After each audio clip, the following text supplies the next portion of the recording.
Welcome to the Xan Shoob podcast, where we discuss all things college football. My name is Xan. This is my co-host Shoob. We got another good video for you today, as usual, where we're discussing the SEC betting odds per Caesars, and we are just going to go through the over or under, why we think it's a good betting option, or why we think it's going to hit versus not hit. Shoob, would you like to start us off with Georgia? Yeah, so for Georgia, as you can see, I am going to play the under here. Now, this really isn't a reflection of how I feel about Georgia's football team, but more just a reflection of the line. I think that Georgia, with all the production that they lost last year, I mean, they lost 5 first-round picks on the defensive side of the ball. And of course, they got some studs coming back like Jalen Carter and Nolan Smith, but they're going to be reloaded for sure. But I just think that it's going to be very difficult for Georgia to replicate another 12-0 season 2 years in a row. And even though their regular season schedule is fairly weak, fairly moderate for the SEC standards this year, I think that they're due to lose a game. I don't know who's it going to be to, but I think they get upset and play a down game and lose one. But I think that's at most. I think that's the floor there. I think they lose no more than one game.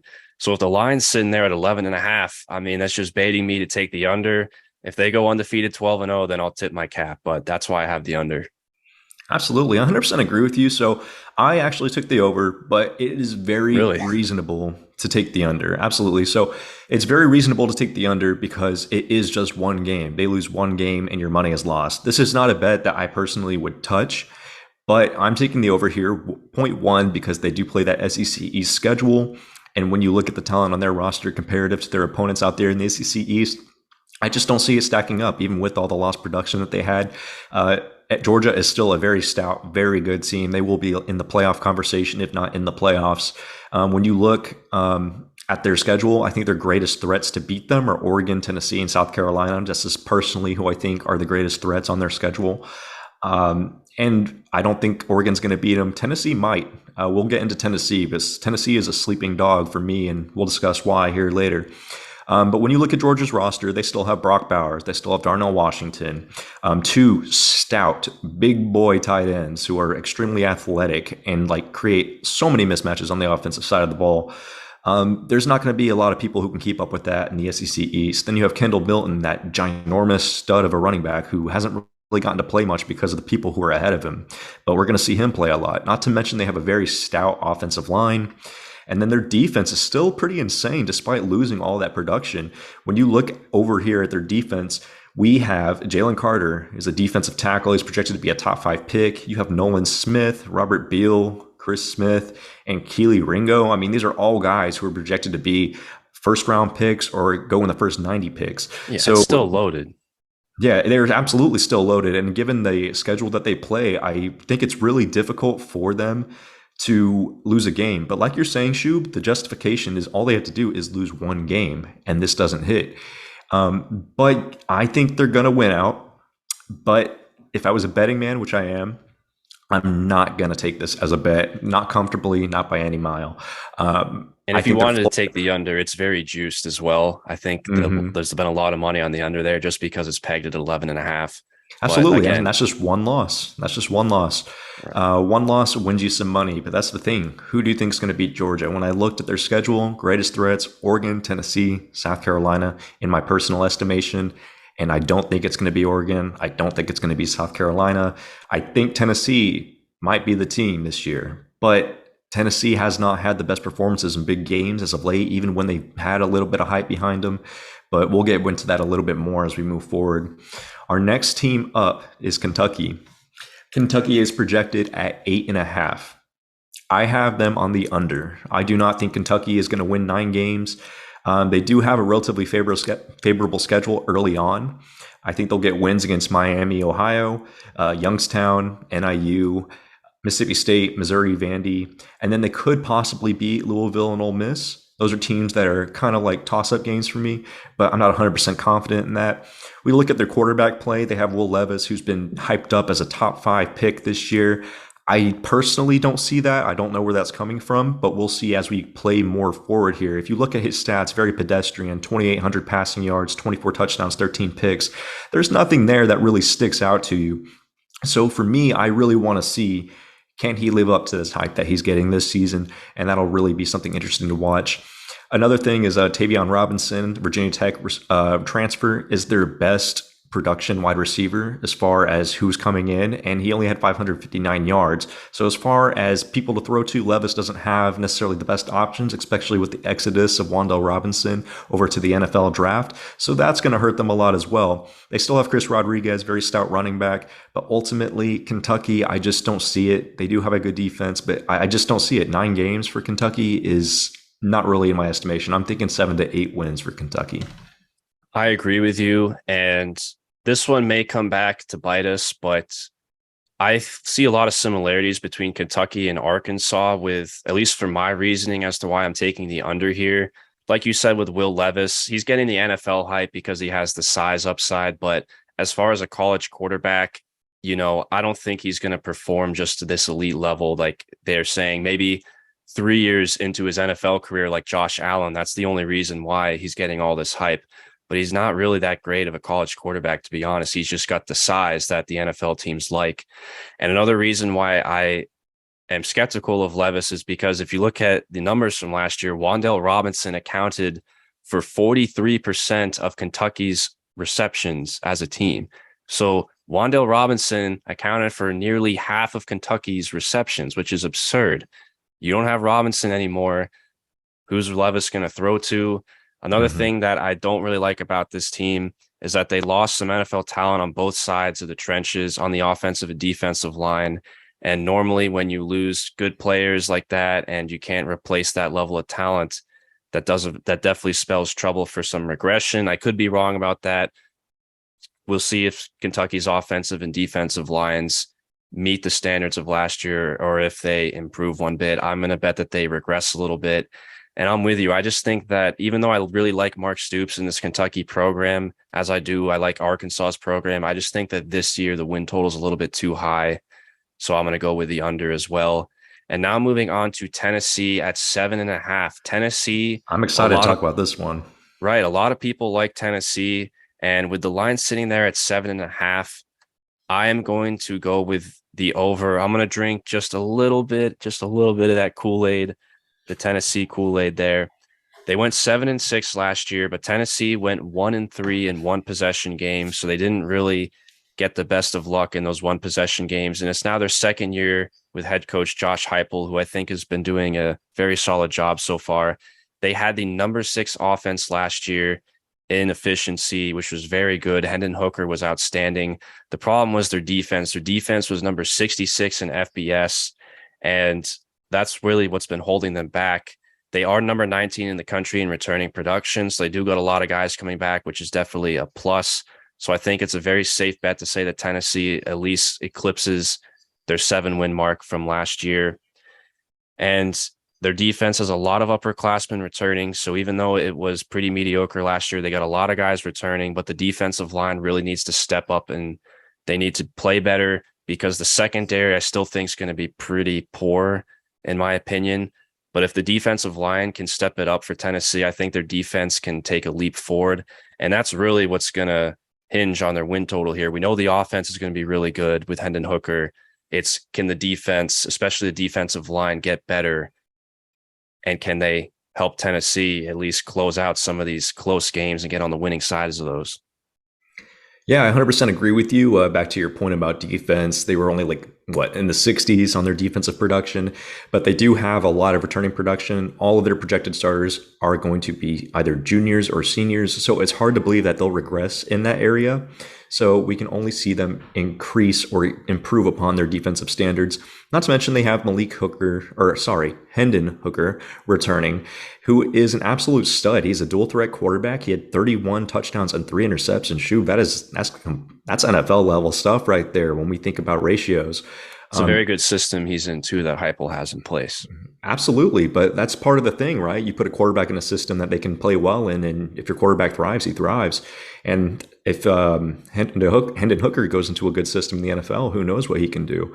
We also look over to his wide receivers. He does have a returning 1,000-yard wide receiver in Cedric Tillman, 64 receptions, 1,081 yards, and 12 touchdowns. They also have the transfer of Brew McCoy. We'll see if that turns into anything because he's been transferring all over the place, and he was a former 5-star wide receiver. He was highly touted, so it's hard to see that he obviously has talent if he was a 5-star receiver. So it's nice to see, or it'll be interesting to see if Tennessee will do anything to utilize him, or if he will get his shot or get off the ground at Tennessee. So there is also that. I do like Tennessee a lot. I do think they will be over 7.5 wins, especially given their schedule. And I really do think that they are poised to make a run for the SEC East. Again, I did mention that they are one of those teams I think could potentially beat Georgia. I don't think, like, if you did it out of 10 times, Georgia's going to win that game 8 out of 10 times. But there is the chance of that 2 out of 10 for Tennessee. It just takes a bad day from Georgia. So I think Tennessee is definitely probably going to get second place in the East if I had to make any predictions. Yeah. I agree. I think second place is their ceiling in the East. And I think it'll be either them or Kentucky. But I'm with you. And I'm going to pump the brakes. I'm not drinking too much of the Kool-Aid, but just a little bit of it. So now how about Florida sitting at an even or at a whole number there at 7.0? What do you got for the Gators? So the Gators are a very interesting team. They got a new coach with Billy Napier, who I think is fantastic. He comes over from Louisiana, always overperforming with the talent that he has over there. He brought over some of his guys via transfer portal. One in particular is Montrell Johnson, who's going to be a stud running back. He's projected to be the starter for UF right now, along with Naquan Wright. Montrell Johnson is a 12 touchdown, 800 plus yards kind of guy as a true freshman. So he can only stand to get better. And then you got the speedy Naquan Wright, who's going to be sharing carries with them. They're definitely good in the running back department. The biggest question mark for me with Florida is their quarterback play. So right now, it's expected that Anthony Richardson's going to be the guy. But when we look at his stats from last year, very inconsistent. He didn't get a lot of playing time as the starter, but 529 passing yards, 6 touchdowns, 5 picks is not really something that you're going to excel with playing at the SEC level. That's not going to get the job done. So let's not forget that Florida also still has a lot of good defensive talent returning when you look at Gervon Dexter, Brenton Cox, Trey Dean. But ultimately, I think the Florida roster is down compared to where it is in normal years. There's a lot of uncertainty at the quarterback position. There's a lot of uncertainty into how effective they're going to be offensively. And it is a new coach implementing a new system. I just think it is going to be a growing pain type of year for Florida. But Florida's future looks very bright with Billy Napier. I do think he's going to get some good faces into that program and really rejuvenate it in years to come. But I don't think it's going to be this year. I agree with most of what you said. I think Billy Napier, he definitely has been left with a lot of holes on his roster from the previous administration that really neglected to recruit at an upper level. And this Florida team, if you look at what happened to them last year, this is a team that nearly beat Alabama last year at the beginning of the season, and then they almost lost a game to Samford, an FCS opponent. And then it really spiraled out of control once it was all said and done that Mullen was going to be gone. And they went 6-7 last year. They were 1-4 in one possession games. Things really didn't go their way. And to me, when I look at which way I'm going to take this win total, I point to the quarterback position. And like you said about Anthony Richardson, his numbers on paper don't really look the greatest, but a lot of that had to do with the fact that Dan Mullen really favored Emory Jones last year. He didn't really give Anthony Richardson a full chance to prove himself, in my opinion. And with the way that Anthony Richardson looked in the spring game, he looked like a Cam Newton out there in the spring game. Of course, I'm going to pump the brakes a bit. I still think Anthony Richardson's very raw, but when you look at this win total, I really trust Billy Napier to install a floor for this team. And I think that floor is getting to a bowl game. And for me, I'm going to take the over. And that's mainly because I'm just playing the upside of Anthony Richardson. If Anthony Richardson ends up arriving early, so to speak, and playing to that upper tier level, that Cam Newton-esque type of level on the field, I think this Florida team can get to double digits. But again, I don't think that's likely to happen. But I feel like if anything, I think I would lean a little bit more towards playing the over just for that upside of Anthony Richardson, though we might not see that version of him until 2023 because he's very raw This still at was this a moment. Yeah, this was a tough one for me, but I did have Florida pegged around 7 wins, which is right where the line is. But if I had to make a prediction, I was to teeter to one side versus the other, then I'm going to go ahead and take the under just because of those things that I mentioned. But if the Anthony Richardson experiment doesn't work, they also have the transfer Jack Miller from Ohio State. So they have some options on their roster. It'll be interesting to see what Florida does in the meantime or how Billy Napier implements his system. But I do think that they have a bright future. Definitely. I take the long term arrow on this program. Now, moving on to South Carolina. This is a very interesting team. I think you're going to get a lot of differing opinions with this South Carolina team here. Their line is pegged at 6.0 right now. It was down at 5.5. It actually was opened, I believe, at 5. So it's been slowly ticking up. And now that it's at 6 even, it's almost begging me here to do this, but I'm going to take the under here. And here's my reasoning why. I think it's possible that this South Carolina team will be better than last year's team. However, I think that just because this year's team will be better than last year's team, that doesn't mean they'll necessarily have a better record because this is college football and all schedules are not created equal. We all know that. So I think the main reason for South Carolina for taking this under, there are a few things that I really like, of course, that Shane Beamer went ham in the transfer portal. They returned the 24th most production in FPS. But the thing that really sort of is a red flag for me is that I think the defense has the chance to regress a little bit. The offense was not that good last year, and it'll obviously improve with the addition of Spencer Rattler at quarterback. They no longer have to deal with that quarterback carousel and starting a graduate assistant at the quarterback position there.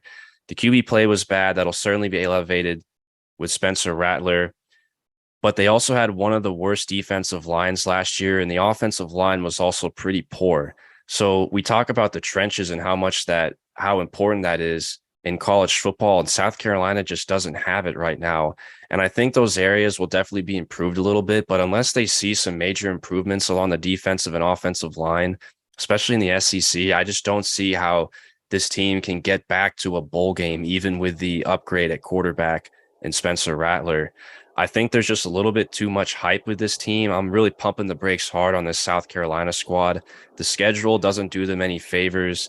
If I'm not mistaken, their cross-divisional opponent is they have to go at Arkansas, and then they play Texas A&M at home, and they also got to go at Clemson.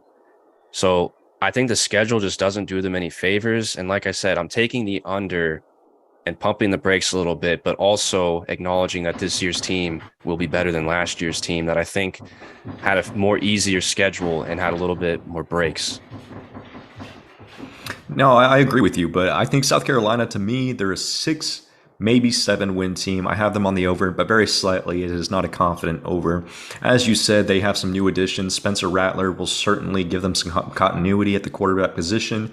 They also have the addition of Austin Stogner from OU, stud tight end. And then they already had a stud tight end in place, Jaheim Bell, who's projected to be a second-round pick up to this point, who's very dangerous in the yards after catch estimation. So they have two elite tight ends who are going to create a lot of mismatches for Spencer Rattler to throw to. So that's going to be something to monitor. I do think their offense will definitely be improved based upon the new additions that they have. When you look over at their defense, they do have a bit of a weak defensive line, but they do have some NFL guys in their secondary, like Cam Smith, who's projected to be a second-round pick as of right now, and then R.J. Roderick, who's projected to be a third or fourth-round pick. So they definitely have talent there. Not to mention they have upside at the running back position with Marshawn Lloyd, who was a 97 grade 4-star. He was basically a 5-star coming out of high school, and he's projected to be the starter this year. And they also have a transfer in Christian Beal Smith from Wake Forest, who was relatively productive there with 700 yards and a few touchdowns. So they definitely have some new talent there to incorporate into their offense.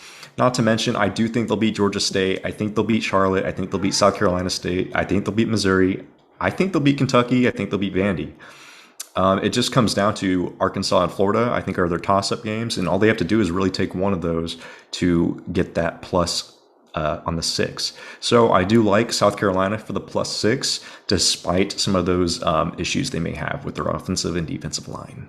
It's certainly one that I'm a little bit hesitant about, but originally when I was at 5, I was thinking over, but now that it's creeped all the way up to 6, I just feel like there's a little bit more value on the under. But this is Mhm. one I probably wouldn't risk betting my money on for those Yeah. reasons that we said. So how about Missouri here? Missouri's sitting at an even 5.0. Who do you got? Missouri's an interesting team. I like them for 4 to 5 wins. I wouldn't bet on this one. I'm not confident in it whatsoever. But if I had to lean towards anything, I would pick the under for Missouri. A few caveats about Missouri. They did get Luther Burden, who was the number 3 player in the entire 2022 class and number 1 receiver in the entire country in that class. So he will be an early factor playing for Missouri.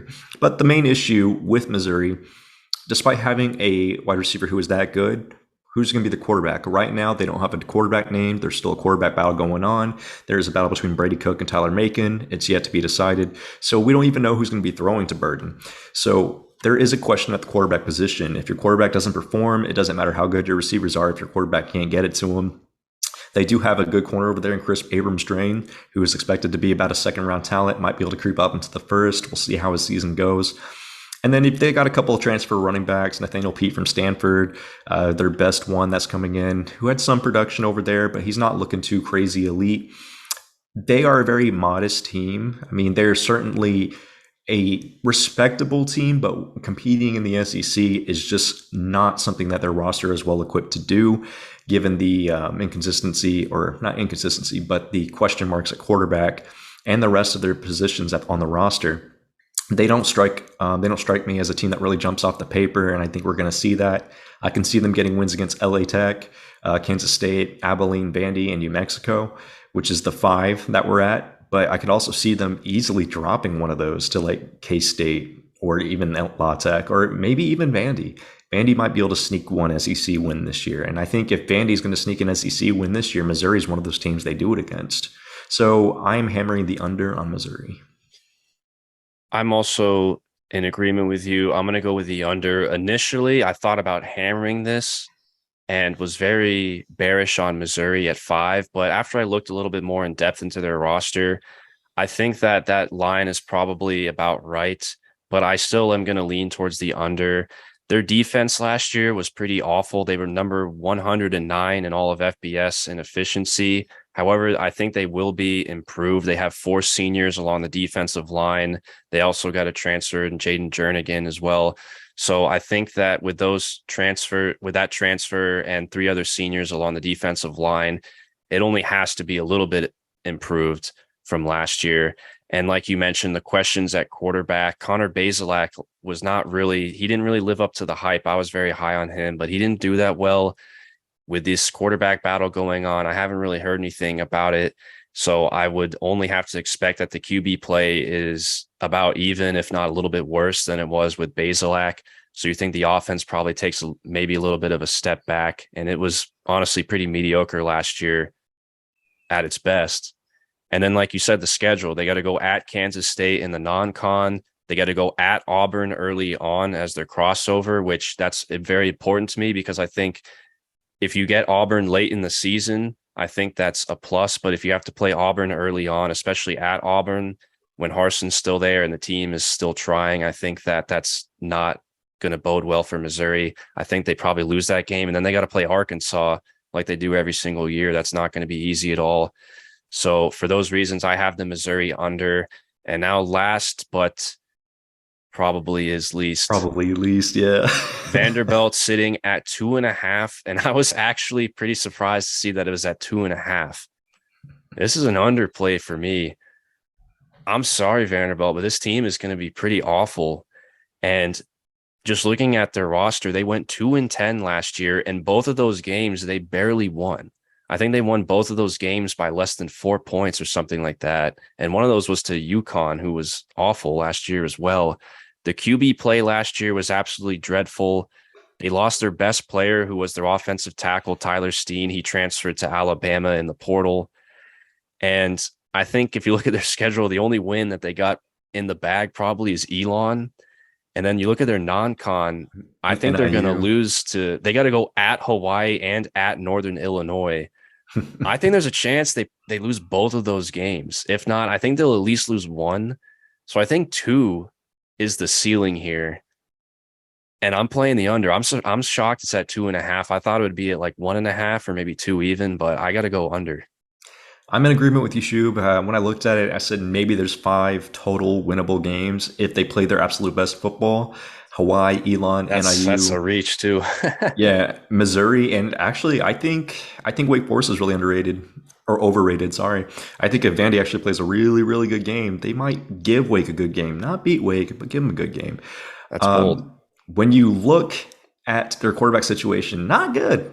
Ken Seals, their starting QB, 5 touchdowns, 8 interceptions, 1,200 yards. Very pedestrian. Very.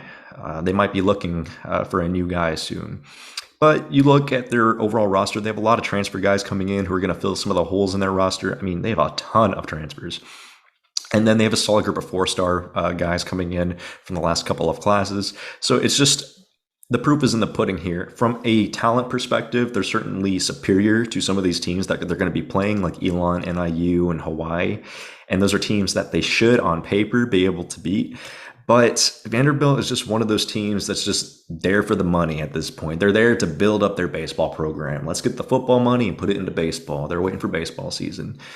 But with that being said, I'm handling the other as well. I'm thinking Vandy wins 2, 3 at the most, which would be above, but I really don't see 3. 3 would be a godsend for Vandy. I wouldn't be surprised if they're not even favored at Northern Illinois. And Northern Illinois returns, I think they're top 10 in returning production. I think they're going to be an underdog in that game. Hawaii, I'm not sure about, but we'll see. I think Clark Lee definitely has a huge, huge rebuilding project there at Vanderbilt. He's going to need a lot of time to iron things out there. But with that being said, that'll do it for our SEC win total picks here. We have a little bit of disagreement here with a few teams, a lot of agreement as well.